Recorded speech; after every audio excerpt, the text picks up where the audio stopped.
Hi, this is Josh Bycer from GameWisdom.com. Hope you enjoyed this critical thought, a detailed discussion on game design, and be sure to subscribe and you can pitch future critical thought topics. Alright, for today's critical thought, I want to talk about when persistent elements can lead to troubles in game design. Now, to get everyone on the same page, when we talk about persistence, we're referring to mechanics or systems that basically carry over or preserve a player's progress when everything is wiped back to zero or given a clean slate. This isn't the same as getting upgrades from start to middle to end of a game like God of War, Castlevania, and the like, but this is more what we see in games like Call of Duty, Payday 2, and of course heavily in roguelite and roguelike games. And now, you may be replaying the same match or the same map or whatever, but there are elements that will carry over and are meant to provide an element of progression to a game that otherwise you're just doing the same thing. And this has become incredibly popular, especially in, as we just said, the roguelike and light genres, wherein, yes, you're going to start back at zero, but not really. Maybe you've unlocked a new armor, or you've permanently increased your health, and so on and so forth. Really good examples of that would be games like Dead Cells, Rogue Legacy, and of course, The Binding of Isaac. But focusing all your progression on persistent elements can lead to some problems. And I want to talk about the two that I tend to see a lot in games. The first one is when the persistent elements are built on randomization or random upgrades. When we talk about progression from beginning, middle to end, the player should always be going up, because that's the only way they're going to see progress, and in many cases this is how a game is supposed to be won. But what we see in some games that are built on persistence is the idea of random upgrades or a slot machine kind of effect. And a fan of the site suggested for an upcoming Dissecting Design to look at Warhammer 40k Vermintide, and that is a good example of what we're talking about, including Lost Planet 2. In both games, as you play through the tiles and you beat maps and such, in Lost Planet you literally had a slot machine that would roll after you win a map, and this would determine any and all loot that you would get. The better the match or the better the results, the higher the quality, or I mean sometimes even more loot. In Vermintide, beating a map would reward you with, I'm trying to see how I'll put this, you would get these kinds of dice based on how well you play the map, and if you get like bonus objectives or hidden items, this gave you more dice. And then once you win, you will literally do a dice roll that determines what kind of gear you get. And different quality of dice as well as different faces on the dice will determine the loot. So if you get like 3 helmets, or if you get 3 matches, that will maybe move you up to like this on the reward bar. If you get like 4 matches but of a higher quality, you get up to here. And basically the higher your roll is and the further up you go in the reward bar determines what kind of gear you get. You could end up getting a common sword or a shield, to getting, if you get lucky and you get the dice, getting like an exclusive or unique piece of gear for a specific class. And the higher the variety or the higher the rarity of the gear would give you either more defenses, more attack value, or even synergize with skills that you had. So in essence, it's very similar to an ARPG. The problem, of course, whenever you have RNG built around progression is, I'm sure you've guessed by now, that it's random. And for everyone who gets through one level, rolls the dice for the first time, and gets unique, there's people like me who go 10, 15 maps in a row and don't get any upgrades.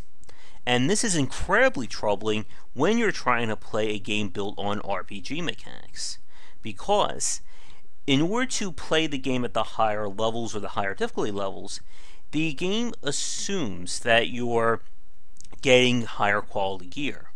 So what ends up happening is that you run into this case where it doesn't matter how great you are at the game if you're just doing 25 to 50% less damage compared to everyone else. And this becomes very annoying when you have a game built on sustaining or cultivating a multiplayer community, because it runs into a very similar issue that we see in CCG based titles, that the longer the time span that the game is out, the harder it is for new players to catch up. Because if everything is built around randomization, how is someone supposed to catch up when there's more cards or more possible items to draw, with a lot of them maybe not as good? We mentioned the power creep issue with Hearthstone in a previous video, and how at this point you have multiple decks all built on unique cards, and there's always that kind of arms race with each new expansion. So if someone brand new picks up Hearthstone for the first time and they try to play, they're just going to be completely outmatched and outgunned when it comes to someone who's been playing. And even if they are getting lucky, again, if you have a pool of, let's say, 200 items with 30 of them are good, that is a lot easier compared to a pool of 1,000 and maybe there's only 60 or 70 good items. And Warhammer Vermintide ran into that issue of basing persistence off of randomization. And that's why you really need to have a careful touch when it comes to randomizing progression. What's even worse about Vermintide is because the different classes have set gear, you can run into a case where the character that you love to play, you get a lucky roll, it's all great, but guess what? You roll an item for a different class. Ergo, it becomes useless. And there's not a lot of easy fixes to this other than tightening up the RNG or instituting a weighted system like in Diablo 3 and what we talked about with patch 1.04. Now, the other issue when it comes to persistent elements is when it becomes a requirement or the game is built in terms of its difficulty curve around persistence. And this is something that we see a lot in roguelite games, but I've also seen it in some tower defense games I've played. Stuff like, let me make sure I get the name right, the Unstoppable Gorg and Dungeon Warfare. Both titles are tower defense games, and maybe someday we need to seriously sit down and do a real dissecting design on tower defense. But by now you should know what that genre is. And typically in a tower defense game, everything is unlocked or kept consistent from start to finish, and it's just you figuring out what are the right tools for the job. But starting with very recent, or at least over the last 4 or 5 years in terms of tower defense and roguelite, we've been seeing persistent elements get integrated. As I said a few minutes ago, the Binding of Isaac is a brilliant example. When you play the Binding of Isaac, where you are at the start to the finish of playing the game, you'll have completely different items, completely different enemies that show up, and if you get all the expansions, even new levels and events. So what you're doing from beginning to middle to end is fundamentally different. But the beauty of it is that you can still beat the Binding of Isaac without getting these super powerful weapons, the insane combos and synergies and whatnot. So there is that level of skill that can overcome items. But there have been many roguelite style games, and even like we said with tower defense, where persistence is factored into the difficulty. They assume that you've unlocked X, Y, and Z in order to stand a chance or even to win the game. I know in an earlier video I mentioned the game The Flame in the Flood, which was a survival-esque roguelite while you're traveling down, I think it was like the Mississippi River and everything's been destroyed. And what happened was, in order to stand any chance of being in the campaign mode, you had to basically craft the higher up gear or the higher up materials and then give them to your friend or your animal friend, who then takes it back when you start over again. That was the persistent element. But this is a case where you run to the situation of essentially false runs, where you'll just play not to have any attempt at winning or beating the game, but to just unlock what's needed. It's essentially why focus on playing when I'm just trying to get enough gold to unlock the health or the weapon upgrade so we can then do the real run. And Rogue Legacy is a really good example of that. In Rogue Legacy, health, attacks, new classes, new abilities, and whatnot are all tied to the persistent element of upgrading your manor or your castle. But you literally cannot beat that game without doing the persistent elements. You simply will not have the firepower or even the defense to survive. And again, this leads to cases where you're just going to do runs that you know you're never going to have any chance at winning, so why bother really focusing on that when all you care about is the gold so you can then take it back and upgrade. And this is again when the RPG or the abstraction overtakes player skill. Now, what I've seen from Dead Cells is that it really does follow the Binding of Isaac's mantra that it's very skill or player heavy, with the items and the additional unlockables simply as icing on the cake. I've beaten Dead Cells several times without needing to get all the best items and spend all my cells on fully upgrading my gear, and that's great. In this case, the persistent elements, again, are merely serve as a reward to mix things up and aren't a requirement or a necessity to win. With maybe the exception of the potion upgrade, but if you're good enough at that game and you get lucky with the perks or the health upgrades, it's not so much of a game breaker. Now, getting back to the tower defense genre, with games like the Unstoppable Gorg and Dungeon Warfare, and even something like Defense Grid 2, one of the problems I ran with these games was the idea of introducing difficulty modifiers or challenges that, quite frankly, you can't beat them when they first get unlocked, simply because the towers don't do enough damage, or you don't have the right unlocks in terms of new towers and stuff like that.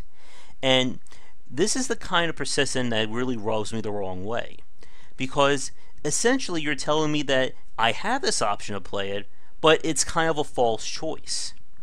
And Defense Grid 2 was a really good example of this, if I remember right, and how they introduce a leveling system that you use for different towers to boost them up and make them more powerful.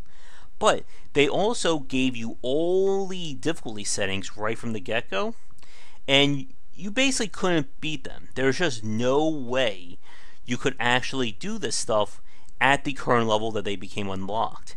And you just had to keep waiting until you got the upgrades or leveled up your towers enough to really stand a chance. In Dungeon Warfare, you have gems that get unlocked whenever you level up or beat a stage, which are used to basically upgrade your gear. You make some towers or traps do more damage, others may have a quicker cooldown rate, stuff like that. And what happens is there are some situations, especially when you start throwing in the difficulty modifiers, that you can't do that without these upgrades. Basically, if enemies have extra health or extra armor, your basic stuff is not going to cut it. It doesn't matter how great you play, it doesn't matter how sound your strategy is. It's again a simple case of the abstraction overtaking skill. Now, when it comes to this problem of persistent elements being required, it's very important to properly gate or balance your game. Like I said, with someone like the Binding of Isaac and Dead Cells, while these items certainly help, the game is still balanced around a pretty fair run. Fair still being on the higher end of difficulty, but it's not like I'm being, basically for my first 20 runs, I'm being punished until I unlock so-and-so, and then I can beat the entire game. And you kind of see this in lesser roguelites as well that I've played throughout the years, where they'll have upgrade systems or persistent elements that, quite frankly, you can't win without, and then once you do it, the game becomes just a snowball effect. And this goes back to something that I've said before, but when you start talking about overwhelming numbers or overwhelming abstraction, strategy gets thrown out the window. Doesn't matter how tactical you play, if the enemy does 800% more damage than you, Likewise, it's hard to be scared or play optimally when you kill everything in a single hit. And it's important to balance these elements not only with themselves, but with how you gate the difficulty or gate your level design. If you know explicitly that, let's say, if your game has 5 difficulty settings, that difficulties 3 through 5 cannot be played when you first start playing the game, then don't let them be open at the start. Because if you present something to the player like that, they're going to assume that should be possible. And it's very frustrating to play a game where you're basically lost before you've even pressed start. When I played Gemcraft, I did Dissecting Design on this a while ago, one of the things I appreciated was the fact that a lot of the difficulty modifiers remained locked at the start, because they wanted to make sure that you understood the game and got to the point where you could reasonably handle it. It's very similar to what they do with Diablo 3 and most ARPGs, that the new game plus levels of difficulty, you're not going to run into that at the start. I think my lights just flickered there for a second. That could be a good sign. Time to wrap it up too.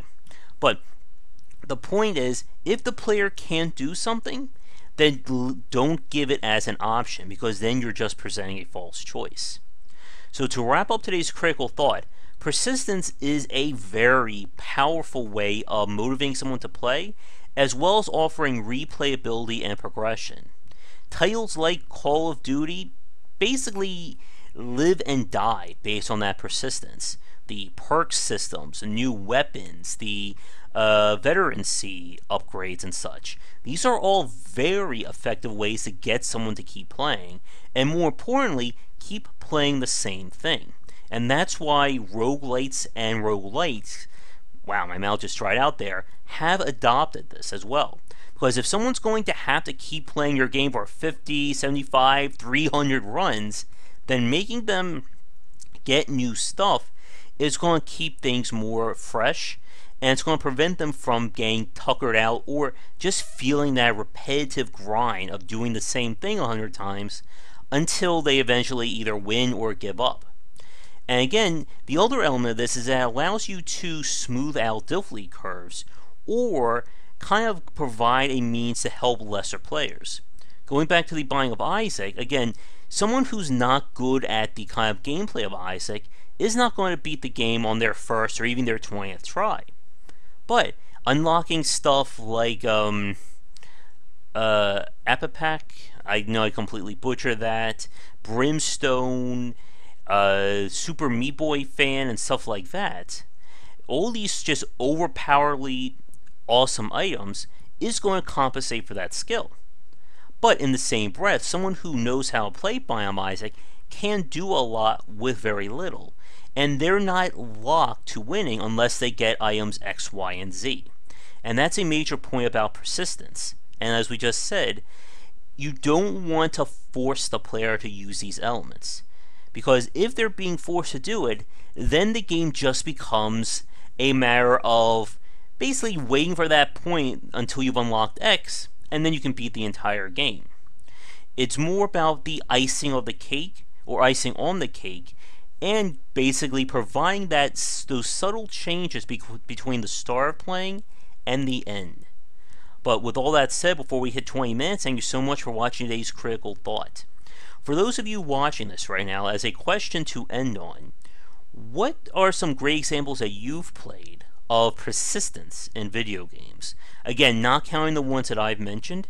And have you played games that have had that situation where it feels like I have to lose 40 times before I get that one run that I'll be able to win on, or get that one item that turns it all around? Let me know in the comments below, but be sure to like and subscribe if you're new. And as always, if you have suggestions for games to look at for the Dissecting Designs or topics to cover here, let me know in the comments below. But check back daily for more discussions on game design here and on Game Wisdom, where we examine the art and science of games. Until next time, have a great night. Thank you so much for watching this video. If you enjoyed it, be sure to like and subscribe to the channel, and come back around 10 Eastern for regular streaming. For a collection of my writings as well as weekly podcasts on game development, be sure to check out game-wisdom.com. Follow me on Twitter at GWBycer for updates throughout the day. And to help support everything that I do, you can find me on Patreon under GWBycer or Game Wisdom. Your donations can help to keep things running, and we hit some goals, it will mean more content for everyone to enjoy. So, thanks again for watching, and be sure to come back for daily discussions on game design on the Game Wisdom channel.